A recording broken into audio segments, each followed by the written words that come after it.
Começa a propaganda de rádio e TV, mas existe ainda esse negócio no Brasil? Eu nem assisto quase TV, eu não ouço quase... Não ouve rádio? Como não, né? Será que isso ainda tem impacto? Será que isso ainda muda voto? Será que o tempo de TV vale alguma coisa numa campanha que é feita muito nas redes sociais, uma campanha que é feita pelo WhatsApp, uma campanha que é feita pelo Instagram, pelo TikTok, pelo Facebook, né? Como é que funciona o programa de rádio e TV? Bom, ele continua funcionando e o presidente Lula é o que terá mais tempo. As emissoras de rádio vão transmitir a propaganda eleitoral em 2 horários, às 7 da manhã e ao meio-dia. A TV vai exibir à 1 da tarde e às 8h30 da noite. Lula terá 5 minutos e 31 segundos, Flávio 4 minutos e 20 segundos, Caiado 2 minutos e 2 segundos. O Avante do Cury, o Cury terá 35 segundos. 35 segundos.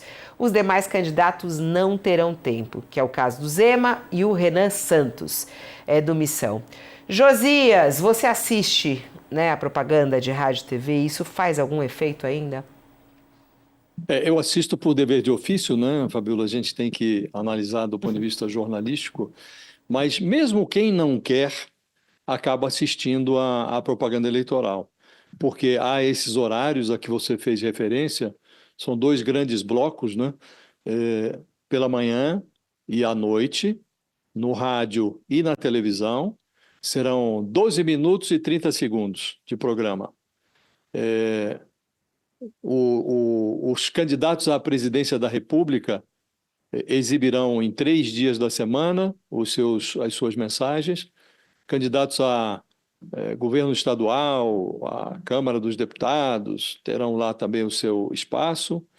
Agora, esse horário, esses grandes blocos, Fabiola, esses grandes blocos de mais de 12 minutos, 2 minutos e meio, muita gente até foge deles, né? Mas há um outro tipo de propaganda do qual ninguém pode fugir, que são inserções de 30 ou 60 segundos que são espalhadas pela programação. Você está assistindo um filme e pode entrar lá uma mensagem do Lula, do Flávio Bolsonaro, do Ronaldo Caiado, que vai ter tempo de televisão, ou o Cury tem pouco, mas tem. Então você está vendo a novela, o telejornal, de repente, no intervalo, vai aparecer um comercial de político. Então, o grande programa que o Lula vai ter aí mais de 5 minutos, o Flávio Bolsonaro um pouco menos, esse serve para vender um enredo, a biografia do candidato, a linha de governo que ele deseja adotar. E esses comerciais, essas inserções de 30 ou de 60 segundos, essas servem para martelar dezenas de vezes durante o mesmo dia um slogan de campanha ou uma denúncia contra o seu adversário. E dessa ninguém escapa, Fabiola. Essas inserções são mais valorizadas até pelos marqueteiros das campanhas do que os grandes programas. Elas têm um efeito muito mais... Ela se mistura ali com o comercial de margarina, com o comercial da casa de varejo, e ali mesmo o eleitor que quer fugir da propaganda eleitoral não consegue. Então tem uma relevância, tem a sua importância, e numa eleição tão apertada como a que a gente está vivendo agora, aí mesmo é que a propaganda no rádio e na televisão tem relevância. Muita gente mora em rincões do país, nos fundões do Brasil, locais que só tem rádio, né? Ou tem ali, mal e porcamente, uma aparelho de televisão ligado a uma bateria, né? Essas pessoas valorizam o programa eleitoral, assim como valorizam até a Hora do Brasil, aquele programa que muita gente está fugindo também, né? Então, é importante, tem relevância, e pode ser que nós tenhamos, Fabiola, num período de escassez de ideias. As ideias, quando existem, são confusas. É possível que esse horário eleitoral seja invadido por uma dose de lama, porque nós temos agora 2 candidatos que estão aí ocupando o favoritismo nas pesquisas, querendo difundir denúncia contra o outro. É Lulinha de um lado, é Dark Ross do outro, é Daniel Vorcaro de um lado, é a Roberta Luxinger do outro. Então, é possível que além das ideias, que, como disse, são poucas e confusas, é possível que o eleitor tenha que conviver com um percentual dessa propaganda eleitoral pode ser ocupada pela lama. Vorcaro, me lembrei que a gente ainda não falou sobre isso. Vorcaro deve estar neste momento prestando depoimento por videoconferência.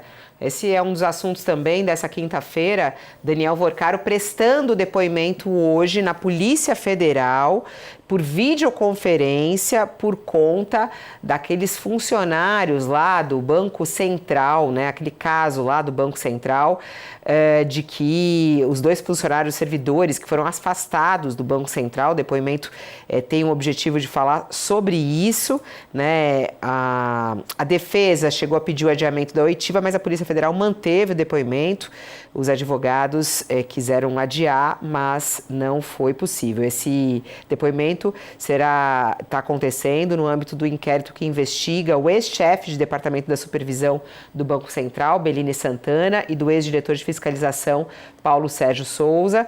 Os 2 acompanhavam a situação do Banco Master até a liquidação da instituição pelo BC em novembro de 2025.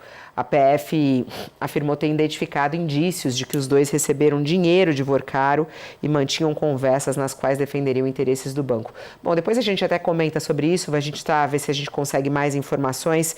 O nosso chefe da Polícia Federal, o Fábio Serapião, eu estava falando com ele aqui, ele está acompanhando isso, ainda não tem novidades, ele falou, ainda não tem novidades, quando tiver novidade ele volta. Ô Sakamoto, vamos entrar nessa história da campanha eleitoral? Campanha eleitoral no Rádio e TV, faz diferença?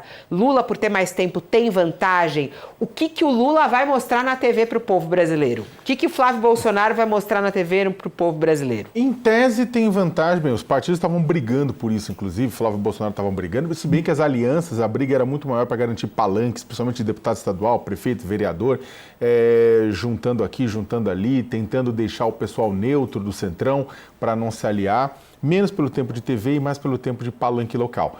O ponto é o seguinte, na minha avaliação, caiu bastante a influência em comparação a tempos atrás. Vamos lembrar, tudo bem, era uma outra eleição, gente, é bem diferente. Muita gente falando que é igual a 2018, não é. Havia um sentimento antissistema naquele momento que agora está um pouco menor, até porque muita gente viu onde é que o antissistema dá, né? Pelo menos o argumento do antissistema. Bolsonaro, em 2018, ele foi eleito presidente praticamente sem tempo de TV, no primeiro turno, só no segundo turno, porque esse tempo de TV que estamos falando é primeiro turno. No segundo turno é meio a meio, não importa. A pessoa pode ou não ter representação, vai ser meio a meio para os 2 candidatos. Então, é tempo de TV no primeiro turno. Então, o Bolsonaro, ele driblou isso, ele não tinha tempo de TV praticamente e acabou driblando e dando um jeito e acabou se elegendo, né? Vamos lembrar que em 2018, quem tinha o latifúndio de tempo de TV era Alckmin, que amargou uma pontuação muito, muito baixa. Então, eu não estou dizendo que não é relevante numa eleição extremamente polarizada como esta, qualquer voto virado conta. Então, é claro que faz diferença sim. E eu concordo com o Josias, nessa questão principalmente de tentar desconstruir o adversário.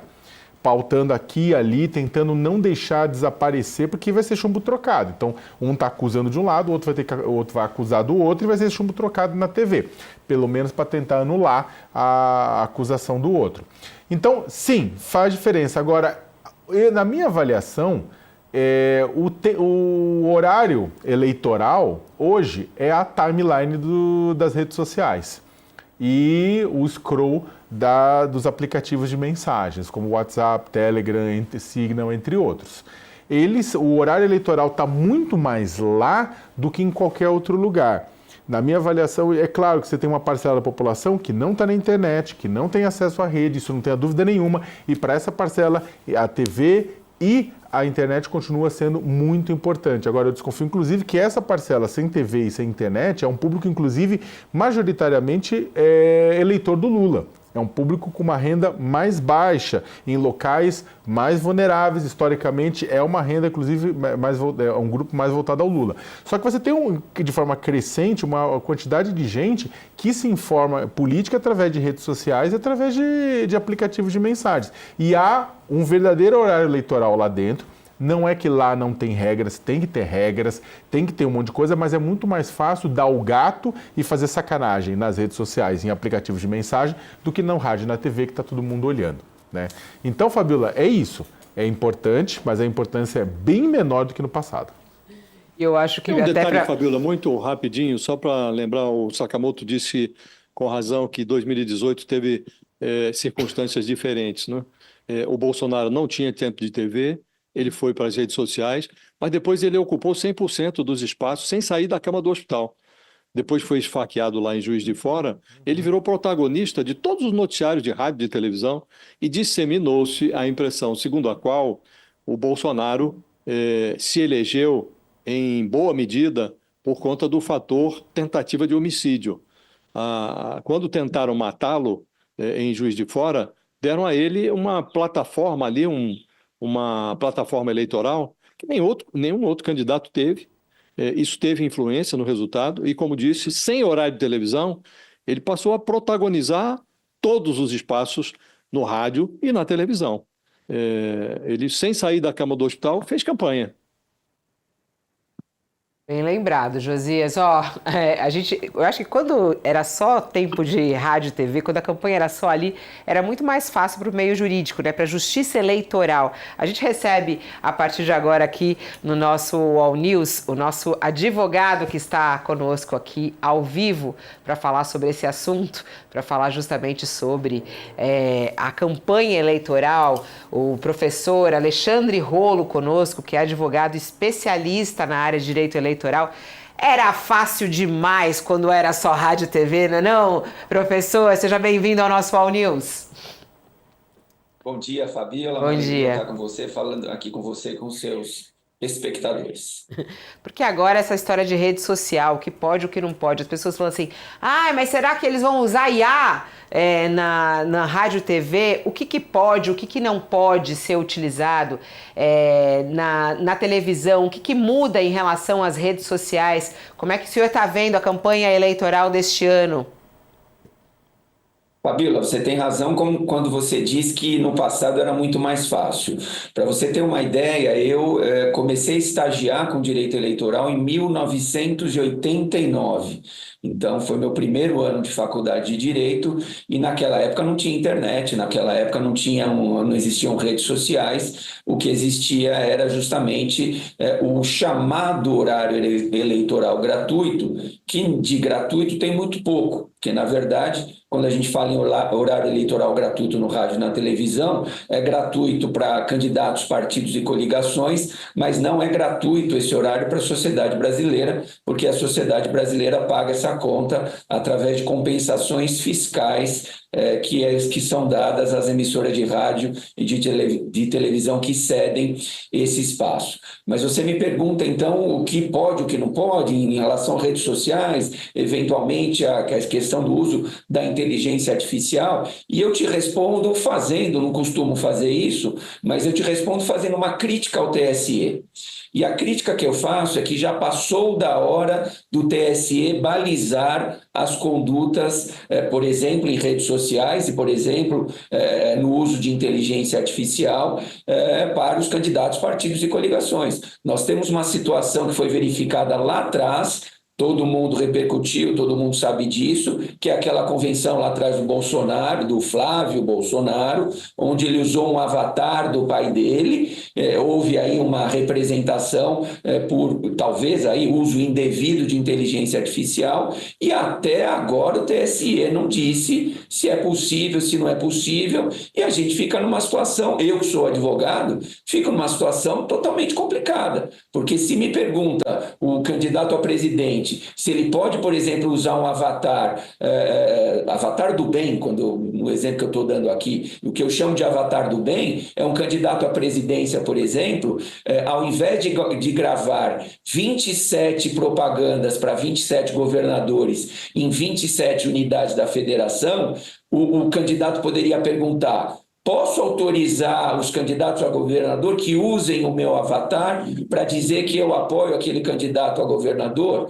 Eu digo que sim, a princípio, mas o TSE não bateu esse martelo ainda, então nós ficamos numa situação muito delicada em relação ao uso de inteligência artificial. É possível o uso de inteligência artificial, isso está na resolução que trata de propaganda, a resolução fala que existe o dever de informar, então quem usa a inteligência artificial na sua propaganda, seja no rádio, seja na televisão, seja na internet, tem o dever de informar que está usando inteligência artificial, isso consta expressamente na resolução, mas a questão da deepfake é uma questão que o TSE está devendo para a sociedade brasileira. Precisa dizer se pode, se não pode, o que o TSE considera como deepfake ou não deepfake. Eu, por exemplo, entendo que deepfake precisa ter o fake primeiro. Para ser deepfake, primeiro precisa ter o fake. E, portanto, a situação do Bolsonaro lá atrás na convenção não seria ilícita. Mas o TSE não bateu o martelo ainda a respeito disso. Explica para mim isso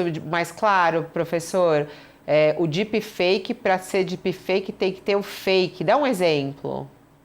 Então, um exemplo, no caso do Bolsonaro lá atrás da convenção, o que aconteceu, e você sabe disso que você acompanhou, como o Brasil inteiro acompanhou, começa o vídeo do Bolsonaro dizendo o seguinte: não sou eu que estou falando, isso aqui é um robô, isso aqui é um uso de inteligência artificial, e aí ele passa a falar, o robô, o avatar dele, passa a falar que apoia o filho, que o filho vai ser o melhor para o Brasil, etc, etc, etc. Não tem, no meu ponto de vista aí, nenhum fake, não tem nenhuma mentira.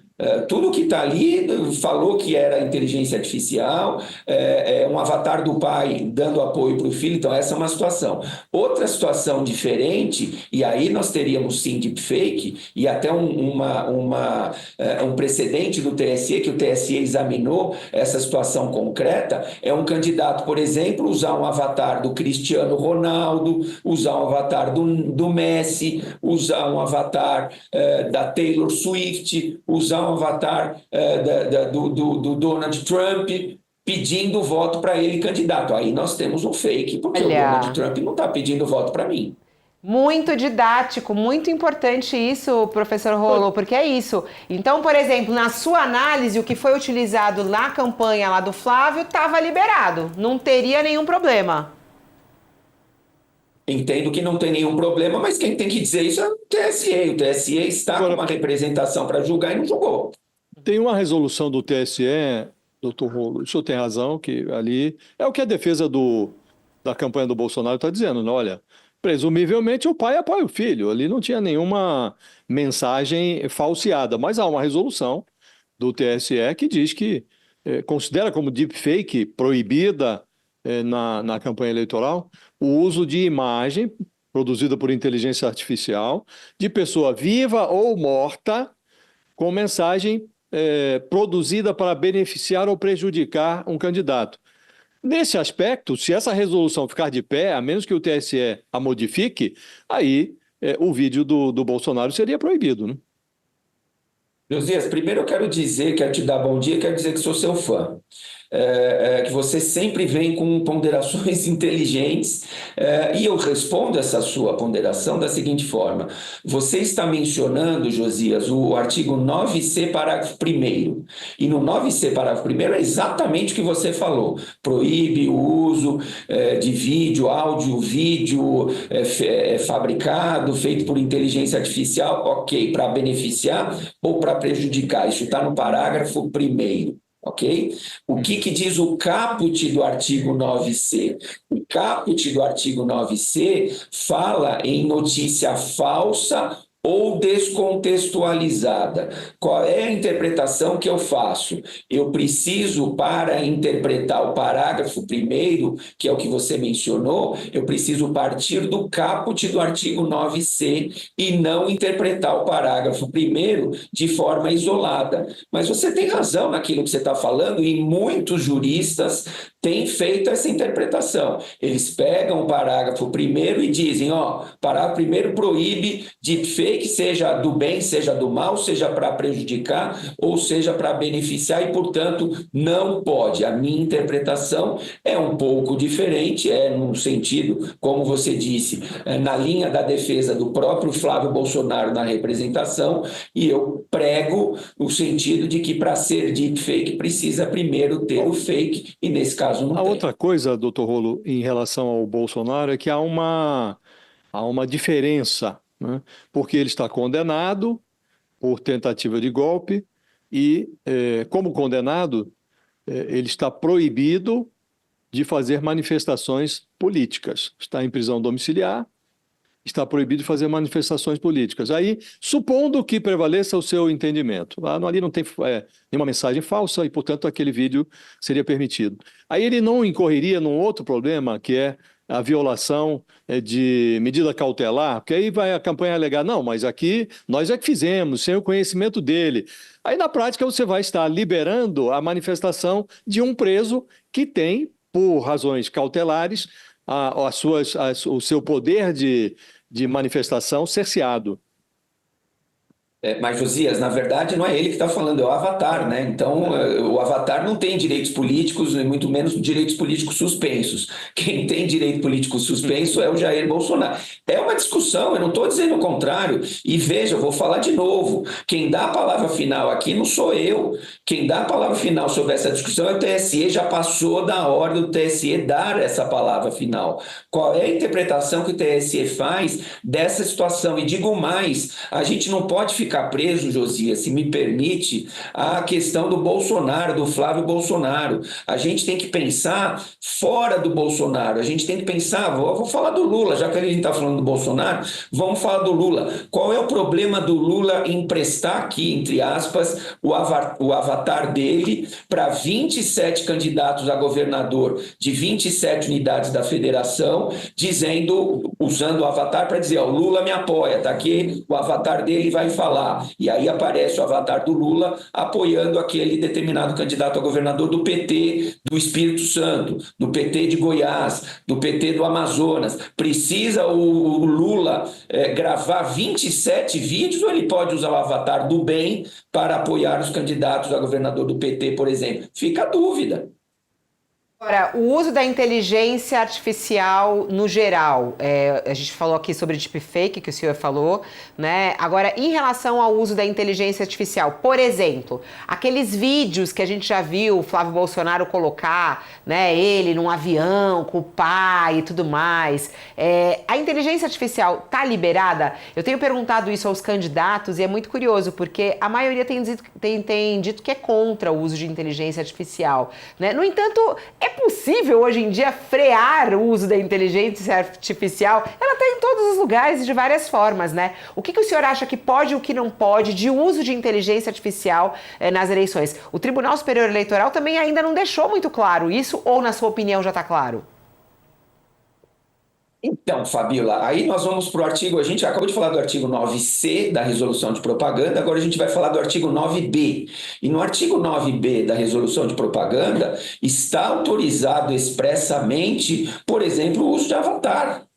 Então, é mais uma discussão, mais um ingrediente aí na questão da deepfake. Deepfake tem o 9C, parágrafo 1º, mas o 9B da resolução fala que é permitido o uso de avatar, fala que é permitido o uso de inteligência artificial, desde que o candidato informe, então tem o dever de informar, desde que o candidato informe que está usando inteligência artificial. Então, assim, pode usar inteligência artificial na campanha eleitoral, na propaganda eleitoral? Sim, pode, diz o TSE, e eu estou dizendo com base no artigo 9B da resolução de propaganda. Mas quando a gente passa a ter áudios e vídeos criados por inteligência artificial, aí nós caímos no 9C, que é justamente ou não, né, vai depender da discussão, deepfake. Então, o que é ou não considerado deepfake? Quem tem que bater esse martelo é o TSE, já passou da hora do TSE dizer isso para a gente. Ô professor, outra dúvida que tem, aliás, tem uma matéria bem interessante, uma reportagem bem interessante na página do UOL falando sobre as redes sociais. Não sei se você está percebendo aí, mas quando você abre hoje em dia as redes sociais, as pessoas têm colocado lá estrelinha para o Lula, o número do Flávio Bolsonaro, o número do Renan, enfim, declarando o seu voto publicamente, né? Mas aí a gente vai, mas pode pagar influenciador para isso? Não, mas o influenciador pode divulgar. E eu fico na dúvida, né, o que pode e o que não pode nas redes sociais, professor, porque, por exemplo, a gente viu o caso do Marçal, né, a competição que tinha lá de postagens, o impulsionamento. O impulsionamento pode, quer dizer, você pode pagar para impulsionar um conteúdo, mas você não pode pagar um influenciador. Como é que fica a fiscalização disso? Será que a gente pode confiar nisso? Isso fica claro? Difícil a fiscalização, e a fiscalização é caso a caso, e caso a caso os candidatos têm reclamado e têm pedido a exclusão de conteúdos divulgados em redes sociais, e aí a Justiça Eleitoral vai ter que ver caso a caso, saber se é realmente vedada aquela propaganda. Agora, é importante deixar claro, o impulsionamento, Fabíola, é possível, é permitido pela resolução, mas o impulsionamento de propaganda positiva. Então, eu, candidato, posso impulsionar posts meus na internet, nas redes sociais, falando bem de mim, mas não pode haver impulsionamento de propaganda negativa. Então, eu, candidato, fazer impulsionamento de uma propaganda falando mal do Lula, falando mal do Flávio, falando mal do Tarcísio, não pode. Então, a resolução é textual e expressa, dizendo impulsionamento sim para propaganda positiva e não para propaganda negativa. Propaganda negativa não pode ser impulsionada. Além disso, nós temos a questão da liberdade de expressão. Então, o eleitor pode expressar a sua preferência? Pode. Ele pode, dentro da liberdade de expressão garantida constitucionalmente, ele pode dizer qual é a preferência dele, sem impulsionar nenhum conteúdo negativo a candidato, porque isso, volto a dizer, não pode. Influenciadores, influencers que você pergunta, influencer pode manifestar sua posição? Pode. Influente é cidadão brasileiro. E cidadão brasileiro tem garantida a sua liberdade de manifestação, a sua liberdade de expressão. Agora, o que não pode acontecer, sou eu, candidato, contratar o influencer, e aí você tem toda a razão, a dificuldade de fiscalizar isso. Eu, candidato, não posso contratar um influencer pagando X mil reais para ele falar bem de mim. Isso não pode ser feito. Como é que eu fiscalizo? Muito difícil, porque o influencer vai dizer que a manifestação dele está dentro da liberdade de expressão, ele não está sendo pago e é difícil comprovar esse pagamento.